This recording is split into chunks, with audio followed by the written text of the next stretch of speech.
স্বস্তির নিঃশ্বাস ফেললেন জগদ্দল জোয়ারদার। মনের মতো ছোটখাটো একটি বাড়ি তিনি তৈরি করেছেন।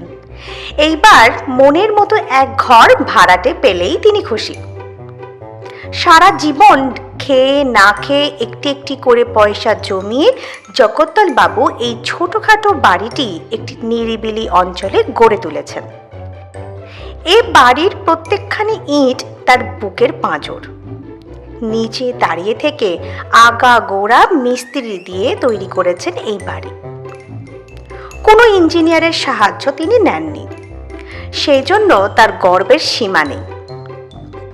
ভুঁড়ি দুলিয়ে সবাইকে ডেকে তিনি বাড়িখানি দেখান আর নিজের মুখেই তার ব্যাখ্যান করেন উচ্ছ্বসিতভাবে নিখুঁত। মোট 5খানি ঘর, 2খানি ঘরে তিনি নিজেই থাকবেন আর 3খানি ঘর ভাড়া দেবেন। নির্ঝঞ্ঝাট একটি পরিবার খুঁজছেন তিনি। তার নিজের তো কোনো বালাই নেই।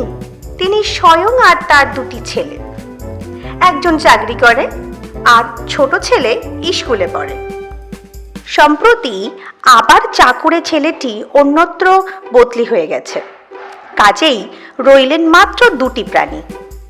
সেই জন্য শোবার পক্ষে একখানি ঘরই যথেষ্ট।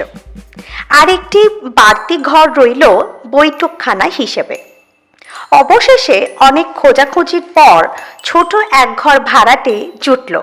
স্বামী, স্ত্রী আর একটি ছোট ছেলে। সংসারে তাদের কোনো ঝামেলা নেই। তারাও বাড়িখানি দেখে খুব খুশি। নিরিবিলি পল্লীতে বাড়ি, জল কলের কোনো অসুবিধা নেই, শুধু মাঝখানে একটি বারোয়ারি উঠোন। তবে একটি সুবিধে এই যে বিপত্নিক জগদ্দল বাবু সব সময় বাড়ির বাইরে থাকেন। নতুন ভাড়াটে কেবলরাম বাবু একটু খুঁতখুঁতে প্রকৃতির লোক। যেখানকার যে জিনিসটি সেখানে গুছিয়ে রাখা তার চাই। ক্যালেন্ডারটি ঠিক মতো ঝোলানো থাকবে দেওয়ালে, কিন্তু বাতাসে পাতা ফড়ফড় করলে তার ঘুমের ব্যাঘাত হয়। মহাত্মা গান্ধীর ছবিটি একটু বেঁকে থাকলে তার অস্বস্তির সীমা থাকে না। প্রথম দিনই তিনি বাসার সব গোছগাছ করে ফেললেন। সারাদিন গলদঘর্ম হয়ে খেটে সন্ধেবেলা তিনি বাথরুমে ঢুকে স্নান করে নিলেন। যাক, এইবার নিশ্চিন্ত। শরীরের ওপর অনেক ধকল গেছে বটে, তবে রাত্রিটা আরামে ঘুমোনো চলবে।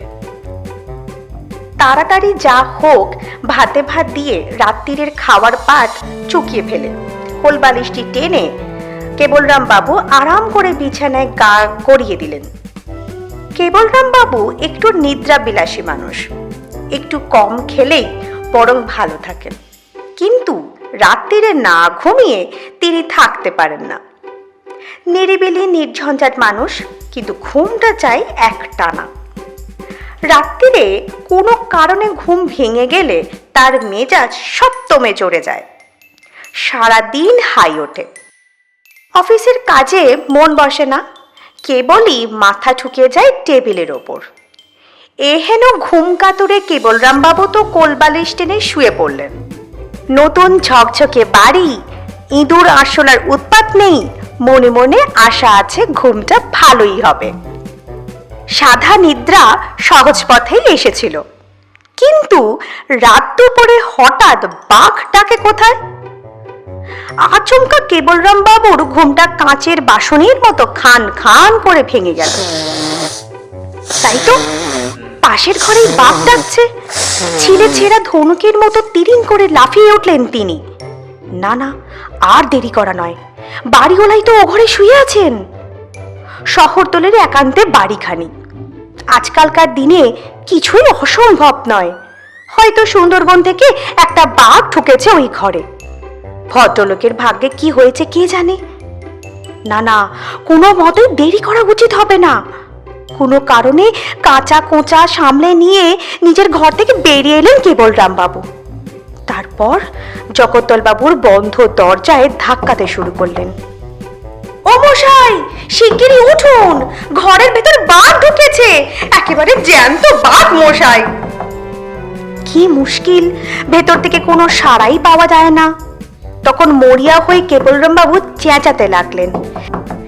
এখনো বেঁচে থাকেন তো সারা দিন মশাই, পুলিশ ডাকবো না ডাক্তার ডাকবো? কেবলরাম বাবুর চেঁচামেচিতে আশপাশের বাড়ির লোকজন সব জেগে উঠেছে। কেউ দোতলা, কেউ জানলার ধার থেকে হাসছে সেই নিশুতি রাতে।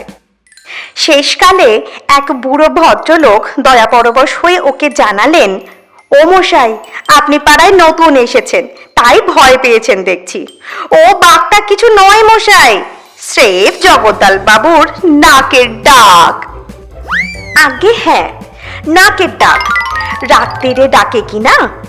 আপনি সারা রাত্রি ধরে ওখানে চেঁচালেও ভদ্রলোকের ঘুম ভাঙবে না। মাঝখান থেকে আমাদেরই শুধু জেগে বসে থাকতে হবে। তার চাইতে এক কাজ করুন, নিজের ঘরে গিয়ে দিব্যি ঘুমিয়ে পড়ুন গে। কেবলরাম বাবু প্রথমটা ভারী লজ্জিত হলেন, তারপর উদয় হলো ওর ক্রোধ। কিরকম বেয়াক্কেলে মানুষ এই জগদ্দল বাবু! এইরকম করে নাক ডাকলে কেউ পাশের ঘরে ঘুমোতে পারে?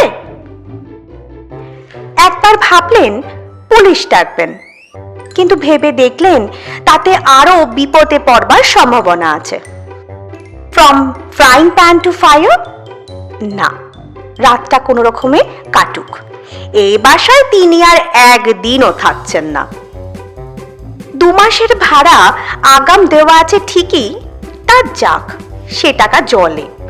এই বাড়িতে কোনো মানুষ বাস করতে পারে? কেবলরাম বাবু সারা রাত উঠোনে পায়চারি করে বেড়ালেন, দুটো চোখের পাতা এক করতেই পারলেন না। শান্ত মানুষ কেবলরাম বাবু এত চটে গিয়েছিলেন যে সকালবেলা উঠে বাড়িওয়ালা জগদ্দল বাবুকে একটি প্রশ্ন পর্যন্ত জিজ্ঞেস করলেন না। সোজাসুজি গাড়ি ডেকে সরাসরি বাড়ি থেকে বেরিয়ে চলে গেলেন। জগদ্দল বাবু নিজের দুর্বলতার কথা বিলক্ষণ অবগত ছিলেন, কিন্তু সেটা এমন মারাত্মক হয়ে উঠবে তা তিনি ধারণা করতে পারেননি। দিন 7 অনুসন্ধান করার পর আর এক ঘর ভাড়াটে পাওয়া গেল। এক বিধবা মহিলা দিন রাত জপ টপ ধ্যান ধারণা নিয়েই থাকেন। তার 2-3টে ছেলে মেয়ে স্কুলে পড়ে। মহিলা তো প্রথমেই ফিনাইল দিয়ে গোটা বাড়িটা ধুয়ে ফেললেন, তারপর ছড়িয়ে দিলেন গোবর জল। জগদ্দল জোয়ারদার সব হয়ে তাকিয়ে দেখলেন ঘরের দেওয়ালগুলি বাঘের পিঠের মতো চক্কর মেরে গেছে। তবু ভয়ে কিছু বলতে পারেন না, যদি মেজাজ দেখিয়ে ভাড়াটে চলে যায়। সবকিছু সই থাকবেন বলে স্থির করলেন জোয়ারদার মশাই। কিন্তু সেই দিনই গভীর রাত্রিরে একসঙ্গে সেই নিষ্ঠাবতী মহিলা আর তার 3 ছেলেমেয়ের মরা কান্না শুনে গোটা পাড়া সচকিত হয়ে উঠল। ছুটে এলেন আশপাশের বাড়ির মহিলারা। ব্যাপার কি? না, ভূতের ভয়ে ছেলে মেয়েদের জড়িয়ে ধরে বিধবা মহিলাটি আপ্রাণ চিৎকার করছেন আর রাম নাম জপছেন অবিরত। অন্য বাড়ির মেয়েরা যত তাকে বোঝাতে চায় যে এটা ভূতের কাণ্ড নয়, নিছক নাকের ডাক, কিন্তু তিনি কোনো কথা শুনতে রাজি নন। সেই রাত্রিরেই বোঁচকা বুচকি বেঁধে তার বোনের বাড়িতে উঠে চলে গেলেন নিষ্ঠাবতী মহিলাটি। সকালবেলা জগদ্দল জোয়ারদার মুখে আর টু শব্দটিই নেই। কে যেন একেবারে বোবা কাঠি ছুঁয়ে দিয়েছেন। প্রতিদিন ভোরে তিনি যে আমেজ করে অম্বরী তামাক টানেন, সে ব্যাপারেও তার বিশেষ বৃতৃষ্ণা দেখা গেল। পরদিন বিভিন্ন দৈনিক বাড়ি ভাড়ার কলমে নিম্নলিখিত বিজ্ঞাপনটি অনেকেরই চোখে পড়ল। বাড়ি ভাড়া। শহরতলির নিরালা অঞ্চলে নবনির্মিত একতলা বাড়ির 3টি ঘর ভাড়া দেওয়া চাইবে। ঝকঝকে বাড়ি, জল, কল, আলোর সুবন্দোবস্ত, বধির পরিবারের আবেদন সর্বাগ্রে গ্রাহ্য হইবে। ঠিকানা জগদ্দল জোয়ারদার, 49/3D, আক্কেল গ্রামের 2য় গলি, বেহালা।